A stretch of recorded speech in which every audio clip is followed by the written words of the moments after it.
Bonjour! Pour cet épisode de So IT, je vais vous parler d'une drôle de rencontre que j'ai faite dans un train.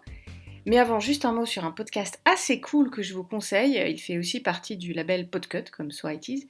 C'est Tartine ta culture. Et je vous recommande particulièrement l'épisode le même, mais pas pareil. Vous allez écouter Maurice Ravel un peu différent. Alors, revenons à cette rencontre dans un train, un matin d'hiver, là en 2019. Un type entame la conversation avec moi. Il parle avec un petit accent. Bulgare, il dit.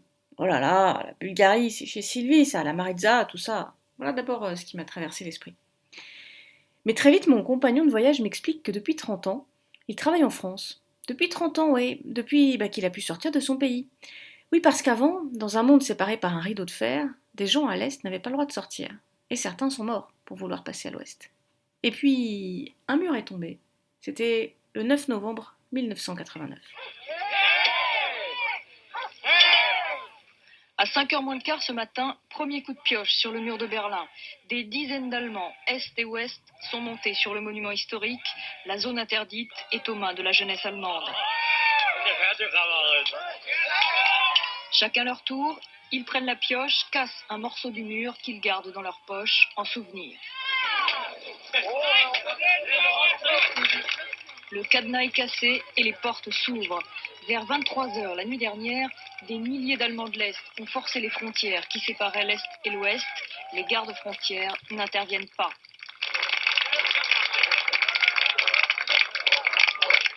En théorie, les services de police de RDA devaient vérifier les papiers de cette foule. Très vite débordés, ils renoncent. Certains Allemands de l'Est, incrédules devant cette liberté accordée si brutalement, hésitent plusieurs minutes avant d'oser franchir la frontière. Alors ce jour-là, ce soir-là, cette nuit-là, moi j'ai pas très bien compris ce qui se passait. Quand je serai très vieille, je pourrais dire comme AG Canonix que oui, j'ai vu le mur de Berlin tomber. Mais en vrai, si j'ai bien vu au journal télévisé ces gens casser des bouts de mur en béton, j'ai pas compris ce qui se passait tout de suite, là-bas en Allemagne, à Berlin. Pour tout vous dire, je me rappelle plutôt des images d'un couple assez vieux, dans des manteaux d'hiver, une dame avec un foulard sur la tête, et des images à la télé et dans les magazines qui les montrent, étendus, morts. C'était Nicolas et Elena Ceausescu, le dictateur romain, et sa femme, qui ont été exécutés à la fin de l'année 1989. Mais c'était où la Roumanie? Je suis pas sûre d'avoir pu, à 9 ans, oui parce que j'avais 9 ans en 1989, placer la Roumanie sur une carte. Encore moins comprendre la page politique qui venait de se tourner. La Roumanie, comme la Bulgarie et plein d'autres pays, faisait partie de ce bloc, l'URSS, un pays immense sur une carte. Alors le mur est tombé, un dictateur est mort en Roumanie. En cet hiver 89, en écoutant une discussion entre une cousine un peu plus âgée que moi et un oncle, j'ai compris qu'il se passait un truc, mais j'avais du mal à comprendre exactement ce qui se passait. Un peu plus tard, quelques mois plus tard, à l'école, j'ai appris le nom des pays qui faisaient l'URSS. Mon grand-père, il disait l'URSS. Alors même encore aujourd'hui, j'ai encore un peu de mal à situer tous les pays de l'ex-URSS. Et je vous parle pas des capitales. Et puis un peu plus tard, j'ai vu dans des magazines des images de ces orphelins roumains aux très grands yeux tristes. Et puis j'ai appris que des services de police espionnaient des gens, que l'économie socialiste là-bas, c'était pas tout à fait comme ici. Bref, quand le mur est tombé, j'ai appris à l'école presque en direct ce qui s'était passé derrière ce mur.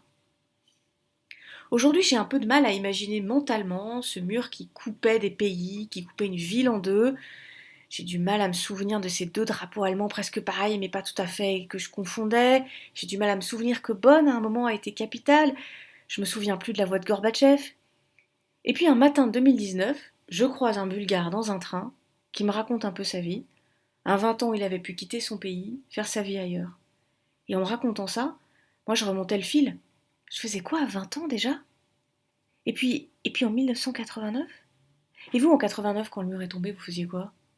Et si vous nous racontiez ça sur les réseaux sociaux? Mais oui, rendez-vous sur notre compte Twitter SoITs pour commenter, raconter vos souvenirs, et puis bien sûr n'oubliez pas des likes, des cœurs, bref, tout ce qu'il faut pour partager ce podcast autour de vous. À bientôt, la prochaine ce sera avec Noémie Marijon. And it's so